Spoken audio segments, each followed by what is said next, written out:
નમસ્કાર વિદ્યાર્થી મિત્રો, આ વિડિયો આપણો લાસ્ટ વિડિયો છે 14મા ચેપ્ટરનો, જેની અંદર આપણે ન્યુક્લિયર ઉર્જા વિશે ભણવાનું છે. આ મુદ્દો અતિશય આઈએમપી છે, એટલે તમે તમારી જો ફેરબુક બનાવેલી હોય તો તેમાં લખી લેજો, અથવા તો ટેક્સ્ટ બુક જો હોય તમારી પાસે તો તેમાં અંડરલાઇન કરતા જાજો અથવા નોંધ કરી લેજો. આમાંથી 1 માર્કનો પ્રશ્ન પણ ઘણી વખત પૂછાય છે, અથવા તો ન્યુક્લિયર ઉર્જાની ટૂંક નોંધ પૂછી શકાય છે બોર્ડની અંદર. ન્યુક્લિયર ઉર્જાની અંદર 2 પ્રક્રિયા થાય છે. પહેલાં તો ખાસ સાંભળજો, 2 પ્રક્રિયામાં પહેલી પ્રક્રિયા છે કે ન્યુક્લિયર વિખંડન, જે અહીંયા લખેલું છે, જે હું પોઇન્ટર રાખું છું ત્યાં. વિખંડન એટલે ઇંગ્લિશમાં કહેવાય ફિશન, એટલે કે તૂટવું, પરમાણુઓ તૂટે છે અને ઉર્જા છૂટી પડે છે તે. અને બીજું છે એના કરતાં ઊંધું, ઉલટી પ્રક્રિયા, જેમાં જોડાવાની પ્રક્રિયા થાય, પરમાણુઓ જોડાય અને અણુ બને, એને કહેવાય ફ્યુઝન, ન્યુક્લિયર ફ્યુઝન, એટલે કે સંલયન, ન્યુક્લિયર સંલયન. એટલે ન્યુક્લિયર વિખંડન પહેલી પ્રક્રિયા અને ન્યુક્લિયર સંલયન બીજી પ્રક્રિયા, એટલે કે ફિશન અને ફ્યુઝન, આમ 2 પ્રક્રિયા છે ન્યુક્લિયર ઉર્જાના ભાગરૂપે. હવે આ ઉર્જા કેવી રીતે મેળવી શકાય છે તો જોઈએ. ન્યુક્લિયર વિખંડન એટલે કે ફિશન તરીકે ઓળખાતી પ્રક્રિયામાં ભારે પરમાણુ, એટલે કે જેનો પરમાણુ ભાર, પરમાણવીય દળ ઊંચું હોય, જેમ કે યુરેનિયમ છે, પ્લુટોનિયમ છે, થોરિયમ છે, બરાબર. યુરેનિયમની સંજ્ઞા થાય યુ, પ્લુટોનિયમની, થોરિયમની TH, બરાબર. એના ન્યુક્લિયસ પર, એટલે કે પરમાણુ કેન્દ્ર ઉપર ઓછી ઉર્જા ધરાવતા ન્યુટ્રોનનો મારો ચલાવવામાં આવે. હિલિયમ છે, હાઇડ્રોજન છે, કે કોઈ પણ જે યુરેનિયમ કરતાં મોટે ભાગે યુરેનિયમ જ લેવામાં આવે છે, એના પર ઓછો પરમાણુ ભાર હોય એવો કોઈ પણ પરમાણુનો ન્યુટ્રોનનો મારો, એટલે કે એના પર ન્યુટ્રોનને ફેંકવામાં આવે ત્યારે એક યુરેનિયમ 2 ભાગમાં વિભાજિત થાય છે, એટલે કે 2 હલકા ન્યુક્લિયસમાં વિભાજિત થાય છે. અને જ્યારે આવું થાય છે ત્યારે, અંડરલાઇન કરજો ખાસ, જ્યારે આવું થાય છે ત્યારે મૂળ ન્યુક્લિયસનું દળ, એટલે કે પહેલાં જે યુરેનિયમ હતો એનું દળ, એનો પરમાણુ ભાર 2 નિપજ ન્યુક્લિયસના, એટલે કે 2 જે ન્યુક્લિયસ છૂટા પડ્યા, 2 પરમાણુ છૂટા પડ્યા, એ બંનેના સ્વતંત્ર દળોના સરવાળા કરતાં, એટલે કે બંનેના દળના સરવાળા કરતાં થોડું વધુ હોય તો વિપુલ પ્રમાણમાં ઉર્જા મુક્ત થાય છે. એટલે કે યુરેનિયમનો પરમાણુ ભાર છે, એ યુરેનિયમના 2 યુરેનિયમ બને, નિપજ તરીકે 2 યુરેનિયમના પરમાણુ એકમાંથી છૂટા પડે, એ બંનેનો સરવાળો કરવામાં આવે પરમાણુ ભારનો, એના કરતાં પણ વધારે પરમાણુ ભાર મૂળ યુરેનિયમનો હોય છે. દાખલા તરીકે 1 યુરેનિયમના પરમાણુના વિખંડનથી જે ઉર્જા છૂટી પડે, તે ઉર્જા કોલસાના 1 કાર્બન પરમાણુના દહનથી, એટલે કે 1 કાર્બન પરમાણુને સળગાવવામાં આવે ત્યારે મળતી ઉર્જા કરતાં પણ 10 મિલિયન ગણી વધારે હોય છે. વિદ્યુત પાવર ઉત્પાદન માટે ડિઝાઇન કરેલ ન્યુક્લિયર રિએક્ટર, એટલે કે ન્યુક્લિયર ભઠ્ઠી, જેમાં ઉર્જા મેળવી શકાતી હોય, ન્યુક્લિયર ફિશનની ને ન્યુક્લિયર ફ્યુઝનની પ્રક્રિયા જેમાં થતી હોય, તેને ન્યુક્લિયર રિએક્ટર કહેવાય, જેને ન્યુક્લિયર ભઠ્ઠી કહેવામાં આવે છે. આ ન્યુક્લિયર રિએક્ટરમાં સ્વયં જળવાતી પ્રક્રિયાનો એક ભાગ આવું ન્યુક્લિયર બળતણ છે, જે નિયંત્રિત દરે ઉર્જા મુક્ત કરે છે. મુક્ત થતી ઉર્જાનો ઉપયોગ વરાળ પેદા કરવામાં થાય અને પછી એ વરાળનો ઉપયોગ વિદ્યુત ઉત્પાદન કરવામાં થાય છે. હવે ડાયરીનું પેજ આવે છે તમારા માટે. શું તમે જાણો છો એની અંદર માહિતી આપેલી છે. ન્યુક્લિયર વિખંડનમાં મૂળ ન્યુક્લિયસ અને ઉત્પન્ન થતા ન્યુક્લિયસ, એટલે કે જે મૂળ ન્યુક્લિયસ આપણો હતો યુરેનિયમ, અને એમાંથી ઉત્પન્ન થતા 2 યુરેનિયમ, એ બંનેનો પરમાણુ ભારનો તફાવત ડેલ્ટા એમ. તફાવત એટલે ફેરફાર, ફેરફારને હંમેશા ડેલ્ટા વડે દર્શાવાય, તમને ખ્યાલ છે. આગળ ગતિનું ચેપ્ટર તમે 9મા ધોરણમાં ભણી ગયા છો. ઝડપમાં ફેરફાર, વેગમાં ફેરફાર, તો તમે ડેલ્ટા V, ડેલ્ટા S, સમયમાં ફેરફાર હોય, તફાવત જેને કહેવાય T2 - T1, તો ડેલ્ટા T, એવી રીતે તમે લખતા. અહીંયા એમ છે, એમ ફોર માસ, માસ એટલે કે દળ, પરમાણુ ભાર. એનો તફાવત સૌ પ્રથમ 1905માં આલ્બર્ટ આઇન્સ્ટાઈને તારવેલા વિખ્યાત સૂત્ર E બરાબર ડેલ્ટા MC સ્ક્વેર મુજબ ઉર્જામાં રૂપાંતરિત થાય છે. બરોબર, એટલે કે એક ન્યુક્લિયસમાંથી બે ન્યુક્લિયસ ઉત્પન્ન થાય ત્યારે પ્રચંડ ઉર્જા ઉત્પન્ન થાય છે. આ સૂત્ર દ્વારા આઇન્સ્ટાઈને સમજાવેલું હતું. એનું સૂત્ર છે ડેલ્ટા MC સ્ક્વેર, અને જ્યાં C છે પ્રકાશનો વેગ છે શૂન્યાવકાશમાં. આ સાપેક્ષવાદનું સૂત્ર પણ છે.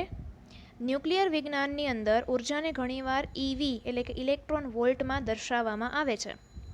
એક ઇલેક્ટ્રોન વોલ્ટ એટલે કેટલી જૂલ ઉર્જા? તો કે એક electron volt is equal to 1.602 into એટલે કે ગુણ્યા 10⁻⁻90 એટલે કે 10⁻⁻19 જૂલ. 1.602 ગુણ્યા 10⁻⁻19 જૂલ.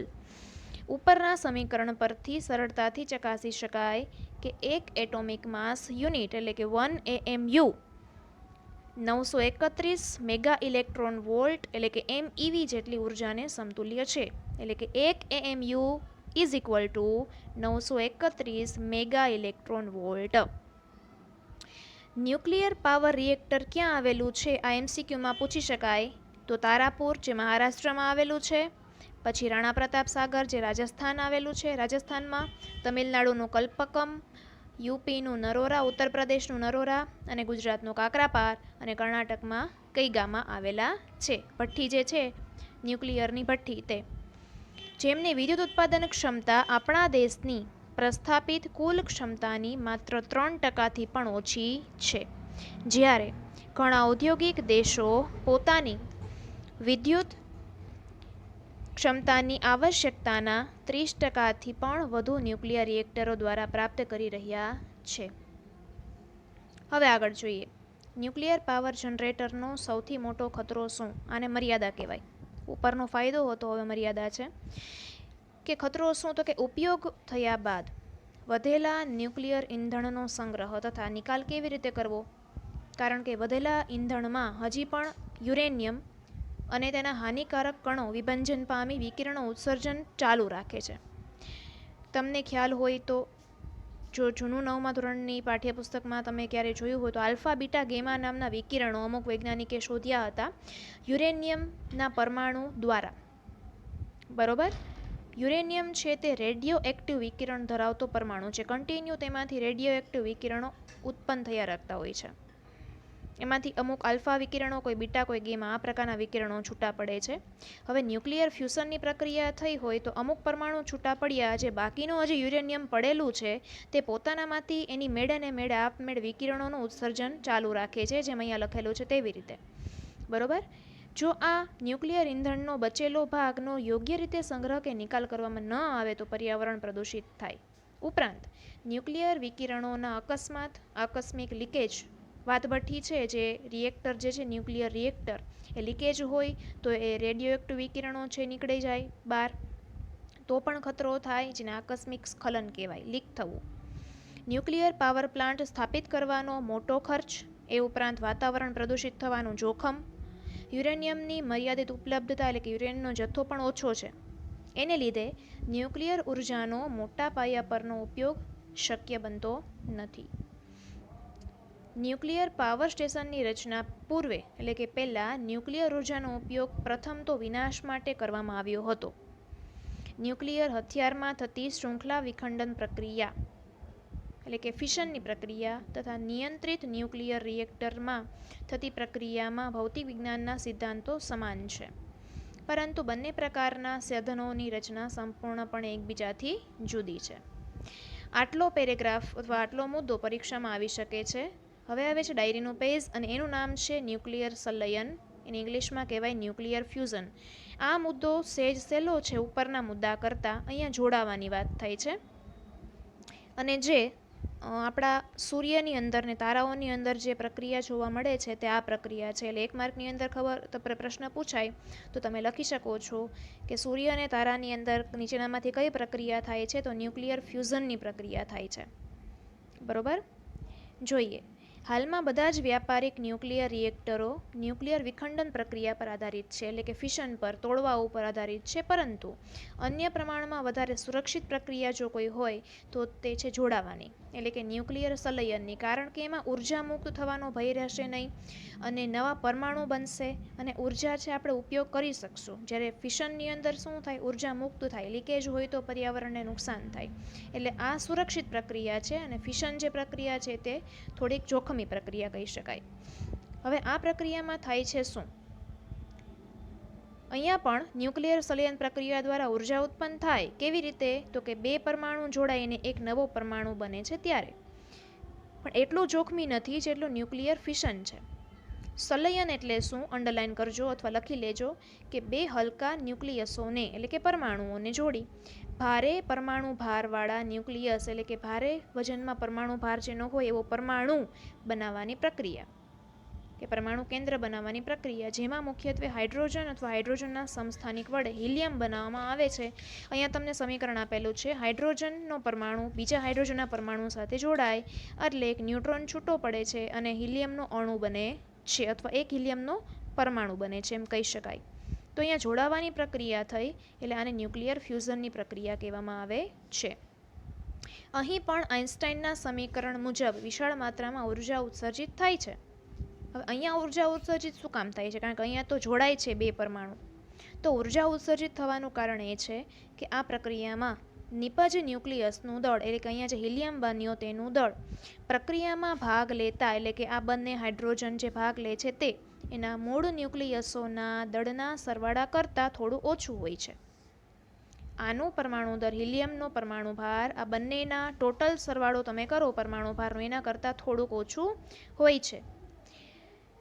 આ પ્રકારની ઉર્જા ક્યાં વપરાય છે, તો કે સૂર્ય અને તારાઓની અંદર આવો ઉર્જા સ્ત્રોત વિપુલ માત્રામાં હોય છે.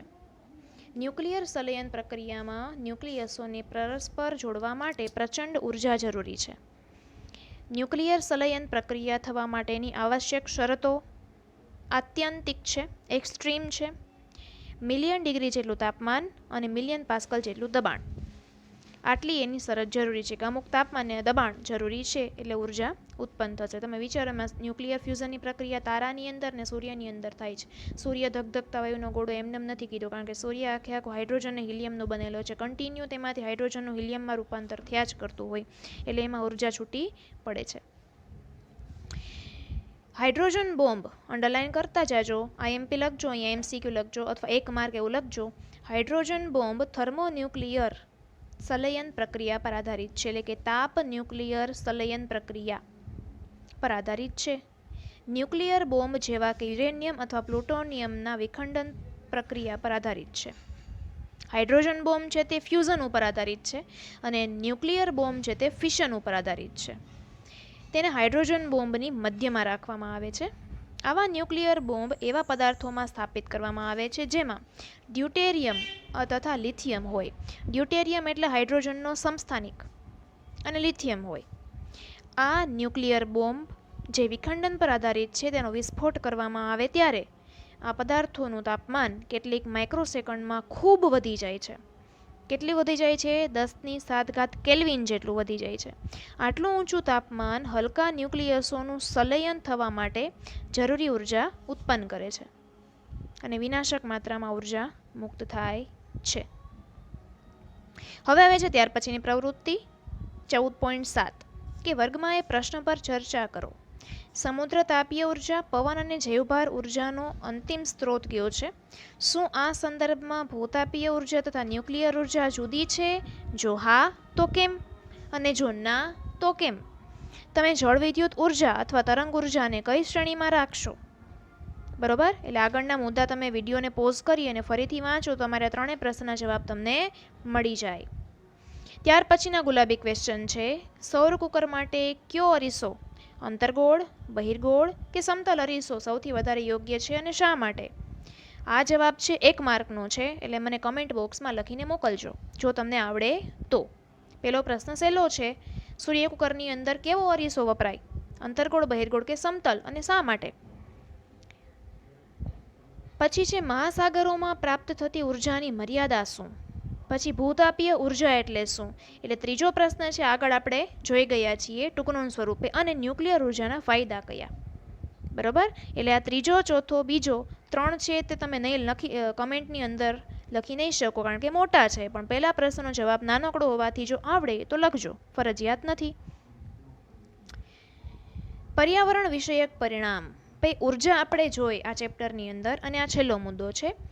ઉર્જા આપણે જોઈ, ઘણી બધી ઉર્જા જોઈ, હવે એક જ બાકી છે, એ છેલ્લા મુદ્દાની અંદર આવશે.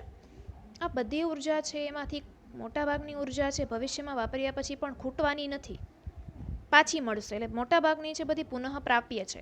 શું કામ આપણે આ ઉર્જા ભણ્યા? તો કે પુનઃ અપ્રાપ્ય ઉર્જા છે કોલસો અને પેટ્રોલ. એના ઓપ્શનમાં ભવિષ્યમાં એ બંને ખૂટી ગયા તો આપણો આર્થિક તંત્ર ખાસ કરીને જે છે એ ખોરવાઈ ન જાય.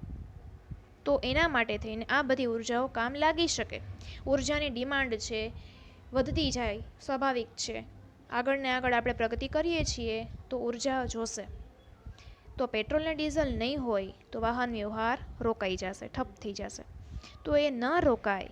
કારખાનાની અંદર જે મશીનરીઝ ચાલે છે, યંત્રો ચાલે છે, એ ચાલતા બંધ ન થઈ જાય. આપણી આજીવિકા છે એ આજીવિકા રોકાઈ ન જાય એટલા માટે આપણે અલગ અલગ પ્રકારના ઉર્જા સ્ત્રોતો શોધવા જરૂરી છે. તો આમાંથી અમુક પ્રકારના ઉર્જા સ્ત્રોતો આપણી એનર્જી જે છે એ મશીનરીઝ ચલાવવા માટે આપણે શોધી લીધા. પણ ક્યારેક એવું પણ બને, જેમ કે ન્યુક્લિયર ઉર્જા છે, એનાથી પર્યાવરણને નુકસાન પણ થઈ શકે. બાયોગેસ પ્લાન્ટ આપણે આગળ જોયો, જૈવભાર જોયું, એમાં જે મિથેન છે એ જો વાતાવરણની અંદર ચાલ્યો જાય તો પર્યાવરણને નુકસાન થઈ શકે. એટલે આ બધી ઉર્જા છે આપણને મળશે ખરા, એનો જથ્થો ખૂટવાનો નથી, પરંતુ ક્યારેક પર્યાવરણને નુકસાન પણ થાય છે. જોઈએ શું થાય છે. આગળના વિભાગમાં આપણે ઉર્જાના વિવિધ સ્ત્રોત વિશે અભ્યાસ કર્યો. કોઈ પણ ઉર્જાનો સ્ત્રોત પર્યાવરણને કોઈને કોઈ રીતે હાનિ પહોંચાડે છે, વિક્ષેપિત કરે છે, ડિસ્ટર્બ કરે છે. આપેલી પરિસ્થિતિમાં જ્યારે આપણે ઉર્જાના સ્ત્રોતની પસંદગી કરીએ તે નીચેના પરિબળો પર આધાર રાખે છે. કેવા પરિબળો? તો કે સ્ત્રોતમાંથી ઉર્જા પ્રાપ્ત કરવાની સરળતા, સ્ત્રોતમાંથી ઉર્જા પ્રાપ્ત કરવાનો આર્થિક ફાયદો, ઉપલબ્ધ સાધનોની કાર્યક્ષમતા અને તે ઉર્જા સ્ત્રોતના ઉપયોગ કરવાથી પર્યાવરણને થતી હાનિ. એટલે કે આપણે જે ઓપ્શનની અંદર આ બધા ઉર્જા સ્ત્રોતો જોયા એ સરળતાથી મળી જાય છે, ત્યાંથી ફાયદો પણ થાય, સાધનો જે છે એની કાર્યક્ષમતા પણ લાંબી ચાલે, જે સાધનોમાં તમે આ ઉર્જા વાપરવાના છો એની કાર્યક્ષમતા પણ લાંબી ચાલે, પણ આ ઉર્જા સ્ત્રોતનો ઉપયોગ કરવાથી પર્યાવરણને હાનિ પણ થાય. આટલા પરિબળો છે એ આધાર રાખે છે. સીએનજી જેવા સ્વચ્છ બળતણના વિષયમાં આપણે વાત કરીએ છીએ ત્યારે કહેવું વધારે યોગ્ય છે કે અમુક ઉર્જા સ્ત્રોત બીજા સ્ત્રોતની સરખામણીમાં વધારે સ્વચ્છ છે. કમ્પ્રેસ્ડ નેચરલ ગેસ નામ જ છે, કુદરતી વાયુ, જેનાથી કોઈ નુકસાન થશે નહીં. બરોબર. આપણે પહેલાં જોઈ ચૂક્યા છીએ કે અશ્મિભૂત બળતણના દહનથી હવા પ્રદૂષિત થાય છે. એટલે કે પેટ્રોલ ને કોલસો, ડીઝલ વગેરેથી હવા પ્રદૂષિત થશે. અલગ અલગ પ્રકારના વાયુઓ છે વાતાવરણની અંદર જાય, ધુમાડા જાય, sulphur dioxide, carbon dioxide, methane, nitrogen dioxide, dinitrogen oxide, sulphur trioxide, carbon monoxide વગેરે, તો વાતાવરણ પ્રદૂષિત થાય. કેટલાક કિસ્સાઓમાં સોલાર સેલ જેવા ઉપકરણોનો ઉપયોગ ખરેખર પ્રદૂષણ મુક્ત હોય છે. બરોબર, પ્રદૂષણ મુક્ત હોય છે. સોલાર સેલથી કોઈ પ્રદૂષણ થવાનું નથી, પરંતુ એવું બની શકે કે આવા ઉપકરણોની રચનાથી પર્યાવરણને નુકસાન પહોંચતું હોય. કારણ તો કે સોલાર સેલની અંદર 2 વસ્તુ વપરાય છે, એક તો અર્ધધાતુ તરીકે સિલિકોન અને ધાતુ તરીકે ચાંદી, જેનું વિઘટન છે તે મુશ્કેલ છે. ગમે એમ તો એ ધાતુ છે, પદાર્થ છે, એનું વિઘટન કરવું શક્ય નથી. તો ક્યારેક એવું બને કે કદાચ સોલાર સેલની કે સોલાર પેનલની કેપેસિટી, કાર્યક્ષમતા ઓછી થઈ ગઈ કે પૂરી થઈ ગઈ, એવું નથી જ બનતું લગભગ, પણ કદાચ એ રચના દરમિયાન પર્યાવરણને નુકસાન થાય, એ વિઘટિત નથી થતું, ધાતુ છે એટલા માટે. આ વિષયમાં સતત સંશોધન થઈ રહ્યા છે તથા તેવી ટેકનોલોજીનો વિકાસ કરવાનો પ્રયત્ન કરવામાં આવી રહ્યો છે કે જે વધારે સમય સુધી કાર્ય કરી શકે અને જ્યાં સુધી તે કાર્ય કરે તે સમગ્ર કાર્યકાળમાં ઓછું નુકસાન પહોંચાડે. એટલે કહેવાય ને કે એક પ્રોબ્લેમનું સોલ્યુશન ગોતવા જાઓ તો સોલ્યુશન મળી જાય, પણ એ સોલ્યુશનની સામે નવો પ્રોબ્લેમ ઉત્પન્ન થાય છે. ઊભો થાય છે. એનું સોલ્યુશન ગોતવા જાઓ તો બીજો પ્રોબ્લેમ ઉત્પન્ન થાય છે. આમ પ્રોબ્લેમનું સોલ્યુશન ગોતવા જઈએ તો કંઈક ને કંઈક નવા પ્રોબ્લેમ ઉત્પન્ન થતા જાય છે. એનું કારણ છે આપણે અને આપણી ડિમાન્ડ. જો આપણી ડિમાન્ડનો કંટ્રોલ આપણે કરી લઈએ તો કોઈ પ્રશ્ન જ નથી. હવે આવે છે પ્રવૃત્તિ 14.8. વિવિધ ઉર્જા સ્ત્રોત વિશેની તથા તે દરેક પર્યાવરણને કેવી રીતે પ્રભાવિત કરે છે. પ્રભાવિત કરે છે એટલે લખી લેજો ઉપર કાઉન્સમાં. પ્રભાવિત કરવું એટલે અસર કરવી. કેવી રીતે અસર કરે છે. આ શબ્દ તમારે 10મા ધોરણમાં ઘણી વખત આવશે. પ્રભાવિત કરવું એટલે અસર કરે છે.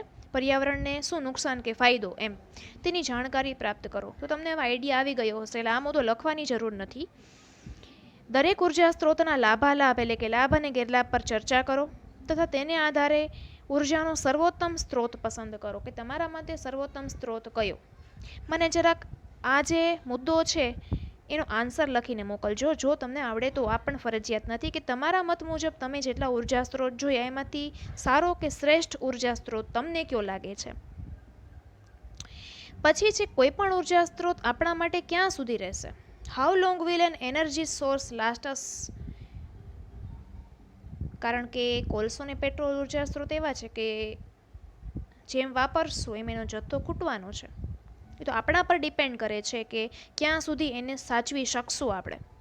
બરાબર, ક્યાં સુધી આપણે સાચવી શકશું એની આપણા પર ડિપેન્ડ કરે છે. તો એના સિવાયના જે આપણે ઉર્જા સ્ત્રોત જોયા એ ક્યાં સુધી આપણા માટે રહેશે કે એનો પણ જથ્થો પૂરો થઈ જશે કે કેમ જોઈએ. આપણે અગાઉ જોયું કે અશ્મિભૂત બળતણો, અહીં અશ્મિગત છે, અશ્મિગત નહીં પણ અશ્મિભૂત બળતણો પર આપણે લાંબો સમય સુધી નિર્ભર રહી શકશું નહીં. આ પ્રકારના સ્ત્રોત કે જે કોઈને કોઈ દિવસે સમાપ્ત થઈ જશે તેને ખૂટી જાય તેવા અથવા પુનઃ અપ્રાપ્ય સ્ત્રોત કહે છે. આ બધાએ લખવાનું છે. પુનઃ અપ્રાપ્ય સ્ત્રોતની વ્યાખ્યા. તમારું સિલેબસ ખૂબ સરસ છે કે પાછળ તમને આની વ્યાખ્યા આપી આખું ચેપ્ટર સમજાવી દીધા બાદ એટલે હવે તમને ક્લિયર થાય કે આ ચેપ્ટરમાં પુનઃ પ્રાપ્ય અને પુનઃ અપ્રાપ્ય શું છે અને કયા કયા સ્ત્રોતો છે. એટલે લખી લેવું. આનાથી વિરુદ્ધ કે જો આપણે લાકડા સળગાવતા જે વૃક્ષો છે, લાકડાને સળગાવીએ છીએ અને જે લાકડું આપણને વૃક્ષો આપે છે એ લાકડા સળગાવવા માટે કપાતા વૃક્ષોનો ઉછેર કરી જૈવ દ્રવ્ય ઉર્જાનો યોગ્ય માત્રામાં પ્રબંધ કરીએ તો અચળ દરે ઉર્જા મળતી રહેશે. પણ વૃક્ષો આપણે કાપવામાં સમજીએ છીએ, ઉગાડવામાં સમજતા નથી ને ખાલી ઉગાડીએ તો એની જાળવણી કરવામાં સમજતા નથી. ખાલી આપણે વાવીએ છીએ, વાવીને પાછા ઘરે આવતા રહીએ છીએ. ખરેખર એને ઉગાડતા નથી. ઉગાડવું એટલે પાણી પાવું, ખાતર આપવું, બિયારણ આપવું, તડકો છાંયો, વરસાદ જેની જરૂર પડે છે ત્યારે વધારે તડકો, વધારે વરસાદ, વધારે પાણી. બરોબર, ફૂલ ક્યારે આવે છે, ફળ ક્યારે આવે છે, જીવડા નથી થઈ ગઈ એના માટેની દવા, એને ઉગાડ્યું કહેવાય. પણ એ આપણે કરતા નથી.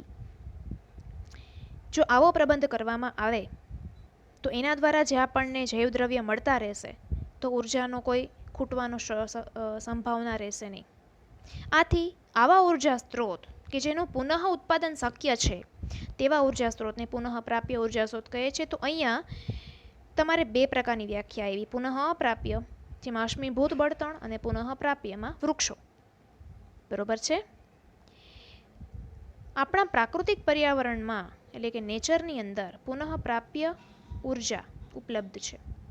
આ ઉર્જાની સતત અથવા આવર્તીય ધારાઓના રૂપમાં ભૂમિગત ભંડારોમાં એટલી માત્રામાં સંગ્રહિત છે કે તેમાંથી વાપરી શકાય તેવી ઉર્જા ખેંચવા કરતાં ભંડાર ખાલી થવાની સંભાવના વ્યવહારિક દ્રષ્ટિએ નગણ્ય છે. નગણ્ય છે એટલે અવગણી શકાય એવી છે, કેમ કે એના ભંડારો ખાલી થવાના નથી. પુનઃ પ્રાપ્ય છે, પુનઃ અપ્રાપ્ય નથી એટલા માટે. ત્યાર પછીની પ્રવૃત્તિ છે 14.9 કે વર્ગમાં નીચેની સમસ્યા પર ચર્ચા કરો. હવે we have not class recently. અત્યારે આપણી પાસે કોઈ ક્લાસ નથી, તમે એક જ છો પોતે. તમારે તમારી જાત સાથે ચર્ચા કરવી. શું? તો કે કોલસાનો અંદાજિત જથ્થો આવતા 200 વર્ષો માટે પર્યાપ્ત છે. શું આ કિસ્સામાં આપણે ચિંતા કરવાની જરૂર છે કે ભાઈ આપણા કોલસાના ભંડાર ખાલી થઈ રહ્યા છે? કેમ અથવા કેમ નહીં? પછી છે એવું અનુમાન છે કે સૂર્ય આગામી 500 કરોડ વર્ષ સુધી જીવતો રહેશે. સૂર્ય જીવિત રહેશે તો શું આપણે સૌર ઉર્જા સમાપ્ત થવાની ચિંતા કરવી જોઈએ? કેમ અથવા કેમ નહીં? આનો જવાબ કદાચ થોડોક અટપટો તમને લાગે, કારણ કે આ પ્રશ્ન એવો છે કે જેનો ઓપ્શન હા અને ના બંનેમાં આવી શકે. કે જેવી જેની મેન્ટાલિટી એના ઉપરથી જવાબ અલગ અલગ જવાબ આવશે ને ઘણા આવશે. એક જવાબ તો હું કહી દઉં. પહેલી વસ્તુ તમે બધા એવો જ વિચારશો કે આપણે જીવવાના ક્યાં હતા આપણને ખબર હોય. બરોબર? 500 કરોડ વર્ષો સુધી આપણે જીવવાના થોડા છીએ. અને ઘણા તો એમ જ કહે છે કે પૃથ્વી છે અમુક વર્ષોમાં તો નાશ પૃથ્વીનો થઈ જવાનો છે, અંત થઈ જવાનો છે. અને સૂર્ય તો 500 કરોડ વર્ષ સુધી જીવવાનો છે. તો આપણને એની ચિંતા કરવાની જરૂર જ ક્યાં છે? ઘણા એમ કહેશે કે આપણે નક્કી કેમ કરવું કે જીવતો રહેશે કે નહીં રહે. બરોબર? એટલે આવા પ્રશ્ન રહેશે. એટલે આ મુદ્દો એવો છે કે જેના ઉપર ચર્ચા થાય, ચર્ચાના એન્ડ સુધી આપણે પહોંચી શકશું નહીં. પણ પહેલો મુદ્દો છે એ વિચારવા જેવો ખરો. એનો જવાબ કદાચ તમને આવડી જાય. ચર્ચાના આધારે નક્કી કરો કે કયો ઉર્જા સ્ત્રોત ખૂટી જાય તેવો, અખૂટ, પુનઃપ્રાપ્ય અને પુનઃ અપ્રાપ્ય છે. બરોબર? અને તમારી દરેક પસંદગી માટે કારણ આપો. ત્યાર પછીના ગુલાબી ક્વેશ્ચન કંઈક આવા છે. પહેલું, એવા 2 ઉર્જા સ્ત્રોતના નામ લખો જે તમારે લખવાના છે. કમેન્ટ બોક્સમાં લખો તો ઠીક, બાકી ફેસબુકમાં અથવા તો જ્યારે પણ પૂછાય ત્યારે આવડવા જોઈએ. ન લખો તો ચાલે, પણ લખો તો વધુ સારું. આગળ આપણે ચર્ચા થઈ ગઈ છે લખવા વિશે. એવા 2 ઉર્જા સ્ત્રોતના નામ આપો જે તમે તેને પુનઃ પ્રાપ્ય માનો છો અને શા માટે તમે એ બંનેને પસંદ કરેલા છે એ પસંદગી માટેનું કારણ આપો. Why you choose that energy sources. Reason આપવાનું. એવા 2 ઉર્જા સ્ત્રોતના નામ આપો જે ખૂટી જાય તેવા તમે માનો છો. તમારી દ્રષ્ટિએ ઉર્જા સ્ત્રોત ખૂટી જાય તેમ છે, એટલે કે પુનઃ અપ્રાપ્ય છે, ભવિષ્યમાં મળવાનો નથી, તો તે શું કામ તમે પસંદ કરેલા છે એના પણ તમે કારણ આપો.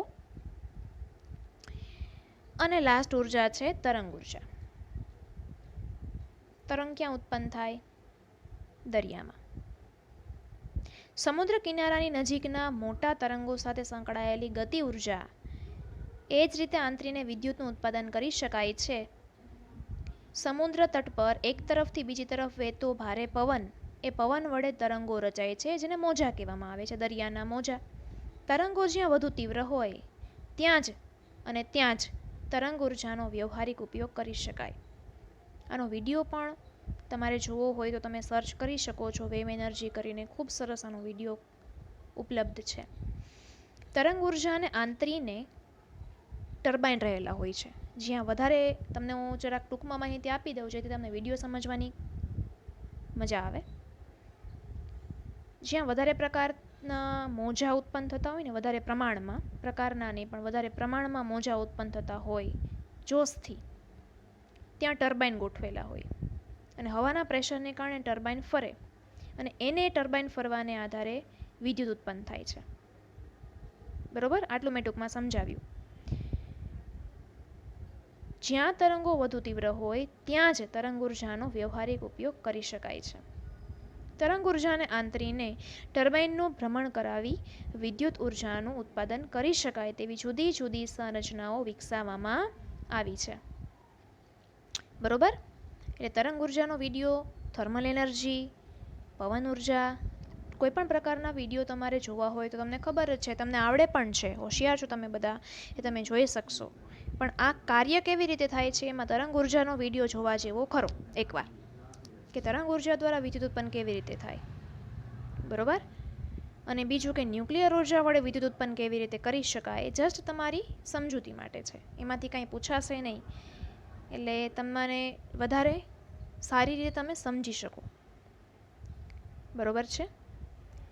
ન્યુક્લિયર ઉર્જાનો મુદ્દો, એમાં ખાસ કરીને ફિશન વિશે જે મેં વાત કરી ઉપર, એનો એક નાનકડો અમથો ચાર્ટ તમને હું રજૂ કરું છું એક PDF તરીકે.